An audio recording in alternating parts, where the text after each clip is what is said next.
네, 이제 새 정부 출범을 이제 곧 앞두고 있습니다. 부동산 정책에 관련된 내용들을 쭉 들여다보면 규제를 좀 완화하겠다, 또 공급을 늘리겠다, 뭐 이런 내용들입니다. 그렇기 때문에 당연히 부동산 시장에 또 거는 기대가 또 커질 수밖에 없고요. 지금 몇 개월 동안 이제 보합을 유지하거나 가격이 조금 떨어진 지역들도 매물들이 급히 또 이제 매물들이 이제 그 어떤 존재를 또 감추고 있는 상황이다. 특히 재건축 단지를 중심으로 해서 많이들 매물이 현재 품귀 현상까지 이를 정도로 현재 나왔던 매물을 걷어들이고 있다 이렇게 얘기를 듣고 있습니다. 그렇게 되면 당연히 부동산 가격 상승은 조금 더 어느 정도는 예상될 수밖에 없고요.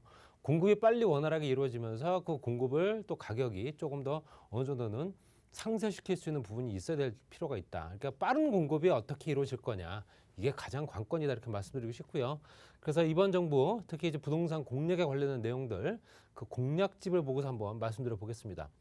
일단 그 공급량을 5년 동안 250만 가구 잡았죠. 250만 가구에 수도권 지역에 130만 가구 또는 최대 150만 가구까지 이제 공급하겠다라는 내용입니다. 그래서 그 중에는 재개발 재건축으로 한 47만 가구, 수도권 지역에 한 30만 5천 가구 정도 되고요.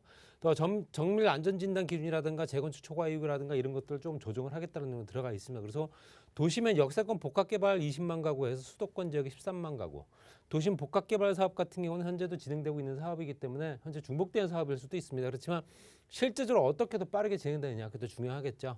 혁신지구로 제도를 도입해서 도심지역 역세권, 중공업 지역 등도 복합적으로 개발하겠다 들어가겠습니다. 그리고 국공유지나 차량기지 개발, 현재 전철 노선이라든가 철도 노선의 차량 기지를 이용한 복합 개발로 18만 가구 정도를 또 공급을 하겠다는 내용이 들어가 있고 수도권 지역에 14만 가구 정도 되고요.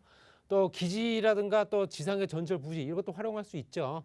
그렇게 되면 당연히 이런 것들을 활용을 해서 이제 서울시에서 발표됐던 내용과 좀 중복된 내용들이 있습니다. 그래서 현재 서울 지역을 지나고 있는 철도 노선의 지상 구간들을 이제 지하화하면서 그 부지를 활용을 해서 또 미활용 국공유지를 복합적으로 또 입체화 개발을 추진하겠다. 또 소규모 정비 사업에 10만 원 가구에 수도권지 6만 5천 가구 인센티브를 좀 제공을 해서 인허가 절차 간소화하고 빠르게 진행시킬 수 있게끔.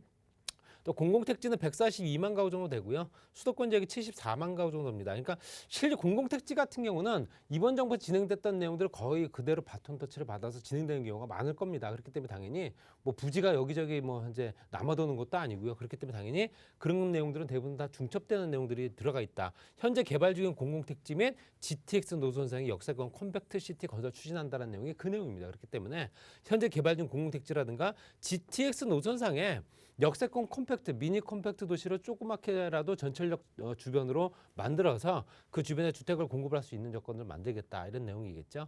그래서 이런 내용들대로 진행되는 5년 동안에 250만 가구가 이제 공급이 된다 한다면은 뭐 부동산 가격이 조금 안정적으로 또 어느 정도 가격이 조금 더 현재 실제적으로 부담 가지 않을 정도까지는 가격이 하락될 가능성도 있다라고 보여지고요. 또 재개발, 재건축 관련된 내용을 보게 되면 현황은 실제적으로 구조 안전성을 굉장히 중요하게 봤습니다. 안전진단 기준이 강화가 되면서 현재 2등급 이상을 돼야지만 이제 재건축이 가능했기 때문에 구조 안전성을 50% 봤던 부분을 개선을 30%로 줄였고요. 줄인 부분만큼 늘어난 게 있습니다. 그건 뭐냐? 주거 환경을 30% 잡았습니다. 지금 현재 현행은 15%인데요. 15% 2배 정도로 올린 겁니다. 그러니까 주거 환경이 어떠냐? 현재 주차 공간이라든가 그 주변에 어떤 환경적인 여건들, 거주의 편의성이 어떻게 되느냐 이거를 더욱더 중점적으로 봤다는 얘기고요. 그래서 실제로 구조 안정성은 조금 낮추고 그다음에 주거 환경을 좀 높여서 재건축할 수 있는 여건들을 충분히 더욱더 높인다라는 내용이 되겠죠. 그래서 실제적으로 또 재건축 이익에 관련된 내용들, 초과이익 환수 같은 경우는 3천만 원 이상이 넘게 되면 무조건 세금 부과되는데 이걸 부담금 부과 기준 금액을 조금 높이겠다라는 내용이 들어가 있습니다. 그리고 부과율도 인하를 하고 현재 세율에 따라서 0.1%부터 0.7%, 0.8%, 1%대까지 올라가거든요. 그럼 결론적으로는 비용의 인정 비용을 또 확대를 하고 비용 처리할 수 있는 부분이 얼마가 되는가 또 인정하겠다라는 내용도 더욱더 많이 확대시키겠다.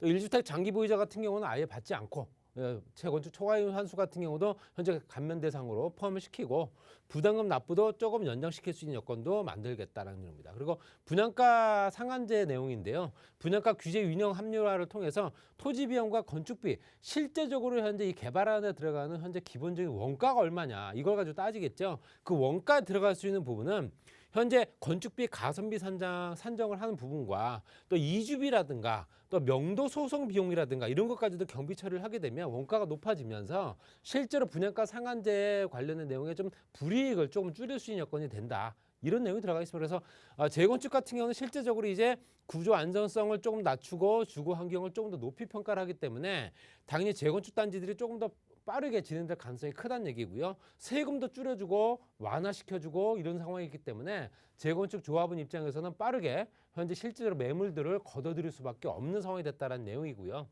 그다음에 이제 일기 신도시. 지금 일기 신도시가 굉장히 노후가 되는데 불구하고 용적률 때문에 추가적인 재건축이 어려운 지역들이죠.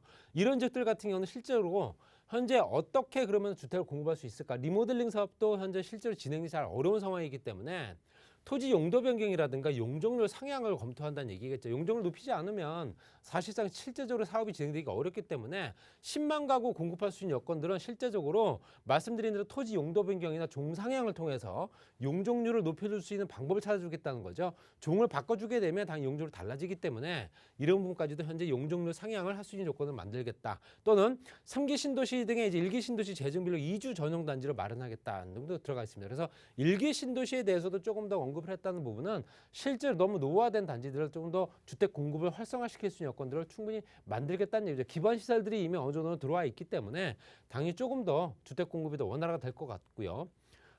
단독주택 같은 경우도 현재 주차장 부지 이제 단독주택 같은 경우 주차가 가장 큰 문제인데요. 단독주택이라든가 현재 저층 단지 같은 경우 다세대 빌라라든가 단독주 이런 어떤 다가구 주택 이런 것들은 대부분 다 주차 때문에 좀 어려움이 많기 때문에 현재 주차장을 건설하거나 건설 지원을 할 수 있는 여건을 만들어주고 또 용적을 높이 제한을 완화해서 7층에서 10층까지 허용을 해준다. 현재 단독주택 같은 경우는 2, 3층 정도고 다세대 주택은 4층 이상 못 올라가죠. 그런데 그 층수를 완화해주고 실제 주차장으로 제공하는 부지에 대해서는 현재 이용자들 비용을 부담하고 주차 수익은 공유한다.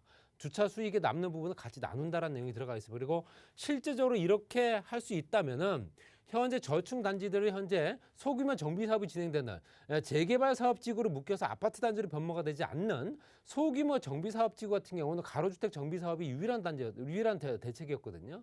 근데 그거 외에 추가적으로 현재 소규모 정비 사업을 더 활성화시킬 수 있기 때문에 현재 주거 환경 개선에 굉장히 큰 몫을 할 수 있다. 이런 내용이 들어가 있다 보시면 될 것 같고요.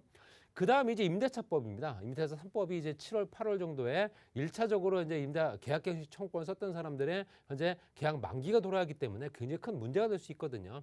그리고 실제적으로 시장 여건을 고려를 하고 또 임대차 3법 적절한 개정을 해서 임대차 3법이 어떻게 또 바뀔 수 있을까를 얘기를 하겠죠. 법을 개정해야 되기 때문에 조금 현재 걸쳐야 될 절차들이 굉장히 많습니다. 또 임대사업자 등록을 한 사람들 같은 경우도 현재는 아파트 같은 경우는 뭐 소형이든 대형이든 간에 이제 등록할 수가 없었던 부분을 소형 아파트 전용 면적이 60평방미터 이하인 경우에 신규 등록할 수 있게 해주고 그 전에 했었던 종부세 합산 과세 배제라든가 양도소득세 중과세 배제 이런 혜택을 다시 부여한다. 그래서 임대사업자들이 이제 물량 공급을 할 수 있는 여건을 충분히 만들어줘야지만 민간 사업자를 통해서 공공주택이 부족한 부분을 채울 수 있다. 뭐 이런 내용이 들어가 있습니다. 그래서 임차료 인상이라든가 이런 부분 상한선을 정하겠지만 그래도 어느 정도는 혜택을 줘서 임대차 사업 등록할 수 있는 여건을 충분히 만들어주겠다. 그런 내용이 들어가 있고요.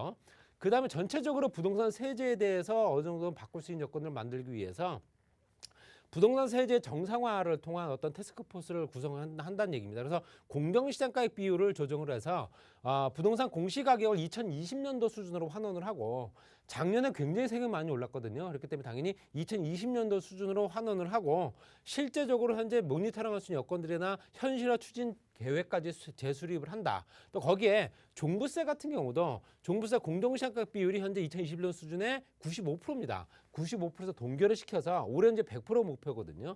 95% 동결을 하고 1주택자 같은 경우는 현재 실제적으로 현재 세부담 증가율 상한선이 현재 300%대까지 올라가 있습니다. 3주택자 같은 경우는. 그런데 이 1주택자이면서 비조정 대상 지역의 2주택자 같은 150%를 50% 낮춰주고 300%인 3주택자 같은 경우도 현재 200% 낮춰주게 되면 세부담이 그만큼 줄어들겠죠. 이렇게 세부담을 줄여준다. 또 양도소득세 같은 경우도 중과되는 세율 2주택자부터 해서 플러스 20, 플러스 30까지 현재 중과되는 부분을 2년간 한시적으로 배제시킨다. 그러면 현재 기존의 다주택자들의 매물이 조금 더 시장에 출현할 수 있다는 얘기죠. 그렇기 때문에 당연히 이런 부분으로 또 실제적으로 물량 공급이 신축 주택뿐만 아니라 기존 주택까지도 물량이 공급되면서 가격이 안정화될 수 있는 여건을 만들겠다. 그다음에 취득세 같은 경우도 1주택자 같은 보통 현재 1%대, 1%대부터 3%대인 세율 이거를 이제 단율화하겠다는 내용이 들어가 있습니다. 이제 금액에 따라서 달라지는데 이런 부분도 좀 달라질 수 있다라고 보여지고요. 물론 이건 이제 어느 정도는 협의를 거쳐야 되겠지만 그리고 생애 최초로 주택을 구입한 사람한테 취득세를 감면시켜주거나 면제시켜주거나 또는 2주택자 이상들이 취득 조건을 만들어서 추가로 구입을 할 때는 보통 8%에서 13%까지 세금을 내야 되는데 이런 부분도 실제로 누진과세를 완화시켜주겠다. 추가적으로 구입한 사람들도 취득세 부담을 줄여주겠다. 이런 는 들어가 있습니다. 그러니까 시장의 물건을 많이 풀고 사는데도 꺼리낌 없이 또 파는데도 부담이 없이 하게끔 만들겠다. 시장 경제를 좀 빠르게 민간 시장이 정말 자유경제 시장으로 돌아갈 수 있게끔 만들어주겠다는 얘기고요. 그다음에 대출입니다. 대출 같은 경우 현재 전세자금 대출 같은 경우는 예전 수준으로 환원이 되고 있습니다. 현재 그래서 실제로 80%대까지 대출 받을 수 있거든요. 생애 최초는 80%, 무조건 80%까지 현재 LTV 대출 받을 수 있게 만들어주고 생애 최초가 아닌 경우에도 70%대까지 단율화해서 실수요자들이 실제적으로 현재 대출을 많이 이용을 해서 집을 살 수 있게끔 만들어준다라는 내용이 들어가 있습니다. 그래서 또 다주택자 같은 경우는 보통 현재 실제적으로 대출이 거의 어려운데요. 이거를 40에서 30%대까지 차등화해서 풀어준다. 이런 내용이 들어가 있습니다.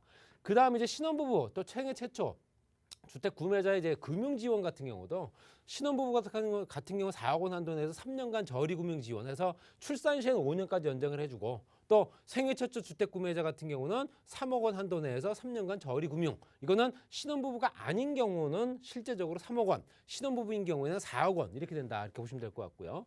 청년 같은 경우도 월세 임차 보증금 대출을 보통 80% 범위 내에서 수도권 3억 원, 그 외 지역 2억 원까지. 그리고 일정 소득의 중위소득 같은 경우도 실제 청년층에 대한 임차 보증금의 최대 2억 원 정도의 저리 자금으로 2년간 빌려준다. 이런 들어가 있으니까 지금 공급부터 해서 세제까지 거기다가 청년 임대주택부터 해서 현재 대출 규제까지 여러 가지가 총합적으로 현재 다 규제가 들어가 있던 부분을 다 하나씩 짚은 거고요.